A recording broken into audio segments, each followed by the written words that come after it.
네, 5월 27일 수요일 저녁 예배로 나오신 여러분들을 주님의 이름으로 환영하고 축복합니다. 2세기경 로마 제국에는 그리스도인들을 향한 박해와 오해가 가득했습니다.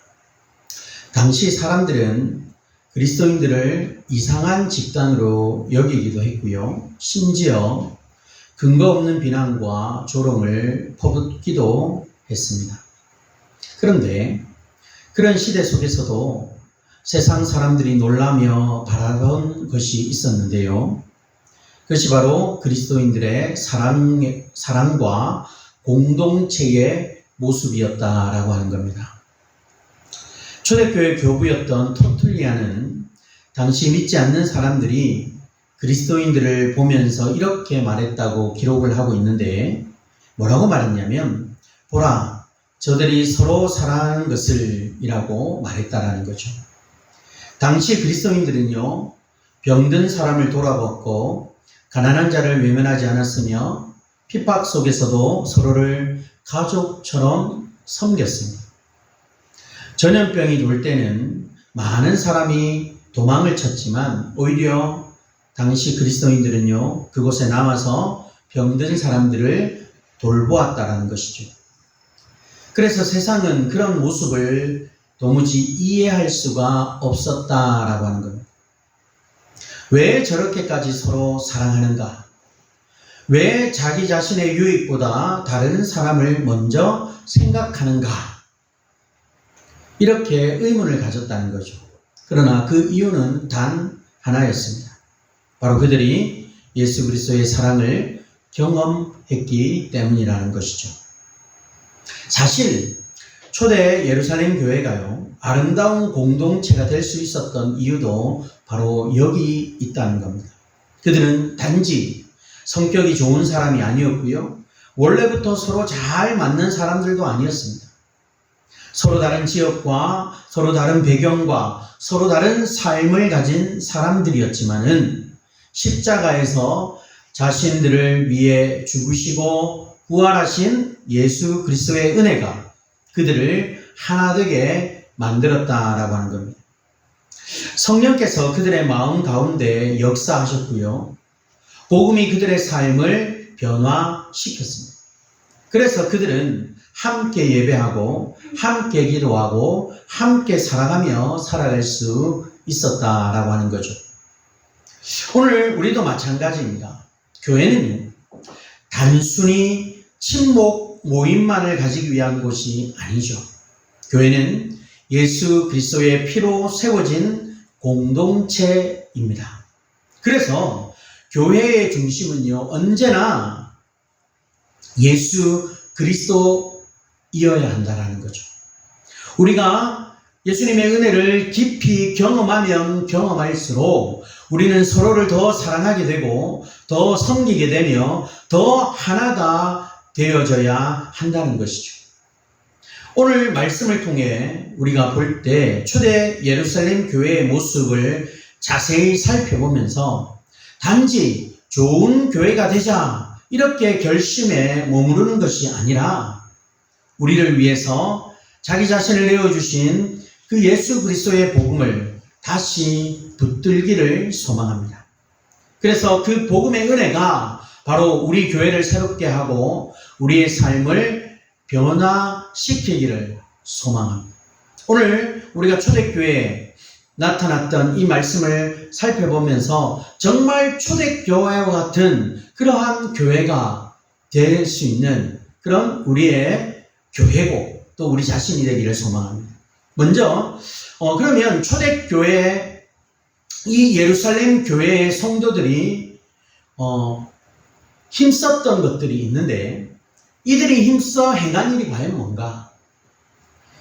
그 교회를 어떻게 우리는 닮아갈 것인가? 오늘 본문 42절은 이렇게 말하죠. 그들이 사도의 가르침을 받아 서로 교제하고 떡을 떼며 오로지 기도하기를 힘쓰니라.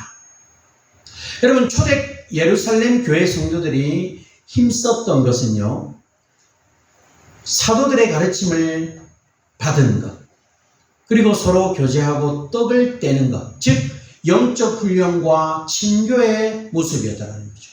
그리고 또 하나 뭐예요? 기도에 힘썼다. 그리고 본문 46절로 47절까지 해서 이렇게 보면요, 이 초대 예루살렘 교회 성도들이 힘썼던 것은 성전에 모이는 것과 하나님을 찬미하는 일, 즉 예배, 그리고 집에서 떡을 떼며 기쁨과 순전한 마음으로 음식을 나누는 것. 이건 뭡니까? 소그룹 모임. 그리고 정리하면요, 이 초대 예루살렘 교회 성도들은요, 바로 이런 영적 훈련, 예배, 그리고 소그룹을 통한 사랑의 교제였다.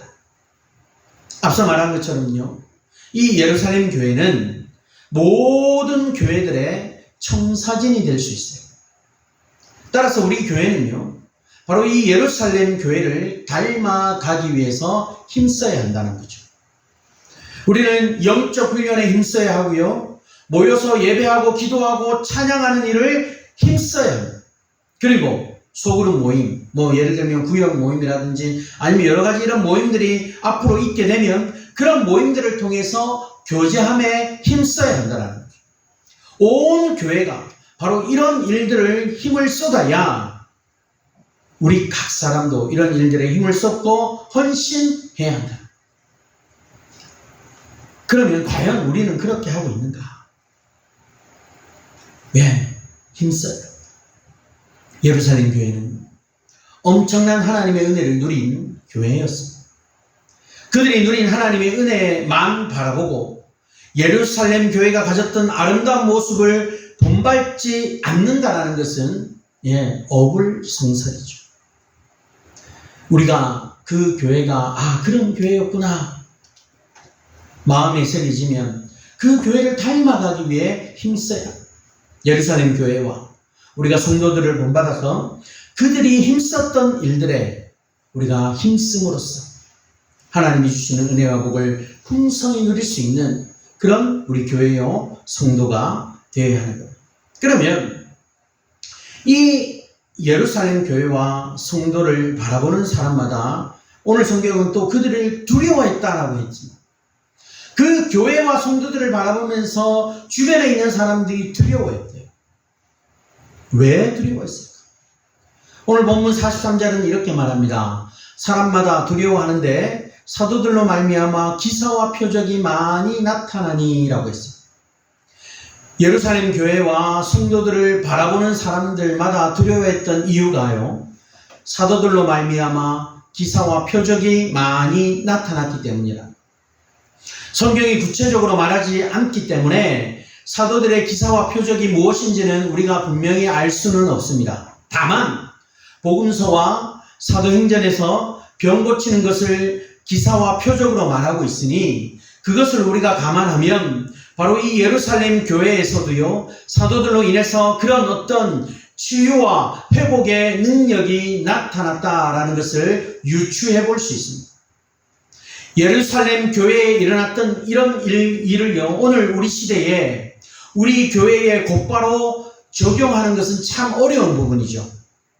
물론 지금도 그런 기적이나 표적이 전혀 없다 말할 수는 없지만 거의 없다고 보아도 무방합니다. 간혹 신기한 능력에 대한 이야기를 듣기도 하지만요, 그런 경우가 모두 성경적이다 그렇게 보기도 좀 어렵습니다. 그렇다면 오늘 우리 시대에는요, 이 예루살렘 교회에 일어난 이런 일들을 우리는 어떻게 보아야 할까?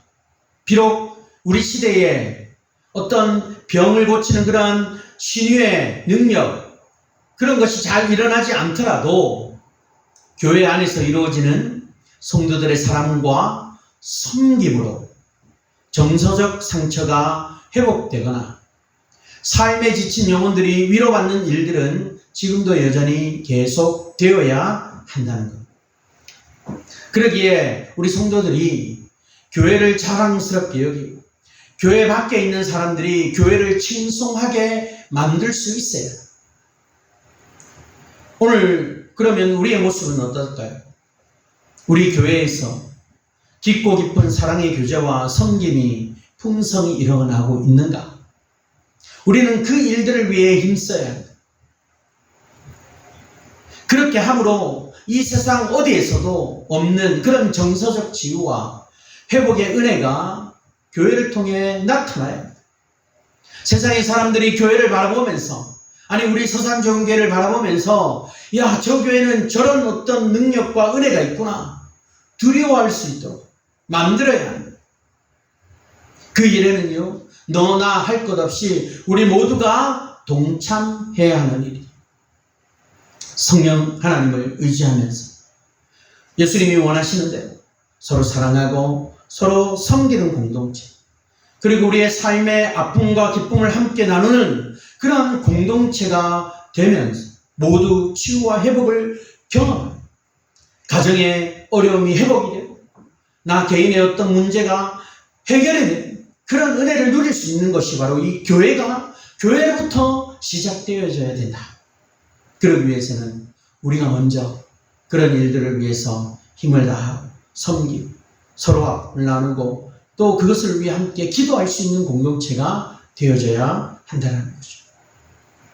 바로 그럴 때 예루살렘 교회는요, 세상에 없던 그런 새로운 공동체를 이루게 되었다는 거죠.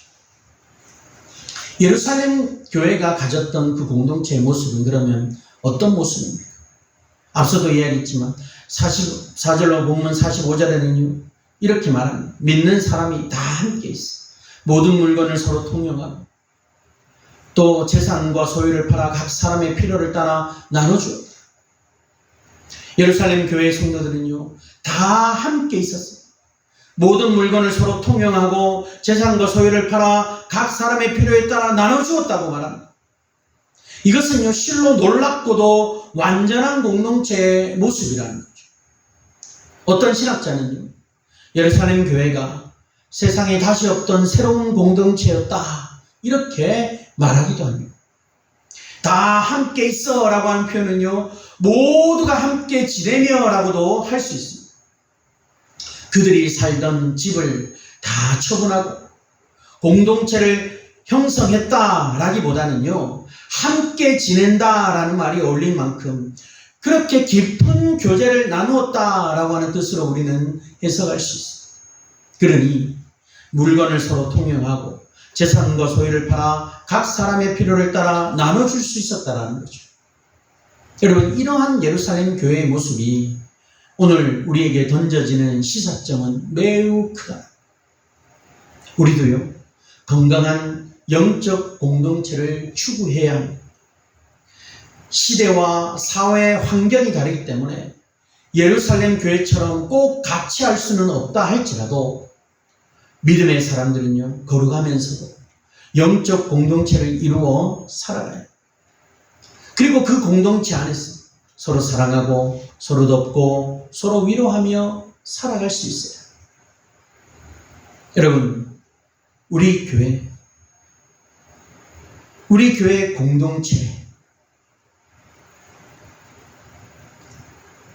이 공동체가 그렇게, 이 공동체 안에서 우리는 서로 사랑하고 도우며 살아가요. 예수님을 믿는 우리는 하나님을 아버지라고 부르시고 같은 하나님을 아버지라고 부르니 우리는 모두 다 영적인 가족이죠. 영적 가족이라면 당연히 아름다운 공동체를 이루어야만 한다는 당장에 우리 교회부터 그렇게 아름답고 건강한 공동체를 이룰 수 있도록 힘써요. 교회가 건강한 공동체로 세워질 수 있도록 힘을 다해야 합니다. 우리가 가진 것을 서로 나눌 수 있고 서로 도울 수 있고 힘든 일들을 서로 나눠서 할 수 있고 그것이 아름다운 공동체를 형성해 나가는 가장 기초적인 일입니다. 예루살렘 교회는요 바로 그런 일들을 행했다라는 거예요. 그래서 교회가 교회답기 위해서는 바로 이 예루살렘 교회, 초대교회를 닮아가는 거예요. 그로 인해서요 이 예루살렘 교회 성도는요 교회 밖에 있는 사람들에게 많은 영향력을 끼칠 수가 있었더라고요. 오늘 본문 47절에 예루살렘 교회 성도들이 살아가는 모습이 교회 밖에 있는 사람들에게 많은 영향력을 끼쳤는데 한마디로 그 말로 정리할 수 있는 것이 바로 47절이죠. 또 온 백성에게 칭송을 받았다. 그로 인해 나타난 결과가 뭡니까? 주께서 구원받는 사람을 날마다 더하게 하셨다는 거죠. 예루살렘 교회 성도들이 살아가는 모습은요, 예수님을 믿지 않는 사람들에게 경이롭게 보였습니다. 그들이 살아가는 모습을 본 수많은 사람이 그들을 칭송했다라는 거예요. 그러니 교회를 찾아오는 사람들이 많아졌고, 그로 말미암아 구원받는 사람들이 날마다 더해졌더라. 여러분, 이것은요, 오늘날 전도가 어떤 모습이어야 하는지에 대해 매우 중요한 교훈을 우리에게 가져다 주고 있어요. 그것은 바로 생활 전도이며 관계 전도입니다. 우리는 복음을 전해야 하죠. 전도는 모든 그리스도인들에게 주어진 신성한 의무입니다. 그런데 가장 좋은 전도는요, 교회와 그리스도인들이 바로 이 예루살렘 교회 성도들처럼 믿지 않는 사람들에게 칭송받을 만큼 아름다운 모습을 갖추는 것이라는 거죠. 우리 그리스도인들이 말로만 복음을 전하는 것이 아니라, 겉으로만 교회 다니는 것을 보여주는 것이 아니라, 우리 생활과 우리의 삶이 아름다워 믿지 않는 사람들을 조차 감동할 만큼 그렇게 아름다워요. 우리가 어떻게 살아가고 있는지를 아는 것은요, 비교적 가까운 사람들에게 우리가 어떤 모습으로 비춰지는가 보면 됩니다. 관계가 가까운 사람들에게 그리스도인의 사랑을 보여주고 그리스도인의 아름다운 삶의 모습을 보여주므로 그들이 교회에 대해서, 그리스도인들에 대해서, 더 나아가 주님과 복음에 대해 마음의 문을 열게끔 만들어요. 그렇지 않습니다. 오늘날 참 전도하기가 힘들어요. 쉽게 전도되어 오지 않습니다. 그러기에 우리는 생활 속에서, 이제 그들과의 삶 속에서 그들과 함께 부딪히면서 정말 그리스도인의 모습이 어떤지, 교회가 어떤 곳인지를 몸소 보여줄 수 있어야 합니다. 그것이 그리스도의 선한 영향력이고, 그것이 바로 복음을 전하는 길이라는 거죠. 오늘 제가 듀잉이라고 하는 그 사업장에 가서 이사님하고 이렇게 면담을 하면서 나온 그 회사가 그런 것을 꿈꾸고 있어요. 그 회사만 배불리 먹는 것이 아니고 직원들과 함께 나누고, 그리고 지역사회와 함께 나누면서 그리스도의 복음을 나타내고 선한 영향을 끼치면서, 그것이 그 기업의, 그 사업장의 기업 어떤 이념이고 비전이고, 핵심 가치였더라. 그 말을 들으면서, 야, 교회가 그런 모습을 가지고 나아가야 되는데, 교회가 그런 모습으로 세상에 영향력을 끼쳐야 되는데, 여러분, 우리가 그렇게 돼야 돼요. 그런 모습으로 우리가 다시 서야 한다. 사랑하는 여러분, 이 예루살렘 교회는요, 완벽한 사람들이 모였던 그런 교회가 아니었습니다. 그들 역시 연약함이 있었고요, 부족함이 있었습니다. 그러나 그 교회가 아름다울 수 있었던 것은요, 바로 예수 그리스도의 복음이 그들 가운데 살아 역사하고 있었기 때문이라. 그들은 십자가의 은혜를 아는 사람들이었어요. 자신이 얼마나 큰 죄인이었는지, 그리고 그런 자신을 위해 예수님께서 얼마나 크신 사랑으로 죽으셨는지를 아는 사람들이었어요. 그래서 그들은 자신의 것만 붙들고 살아갈 수가 없었다는 거예요.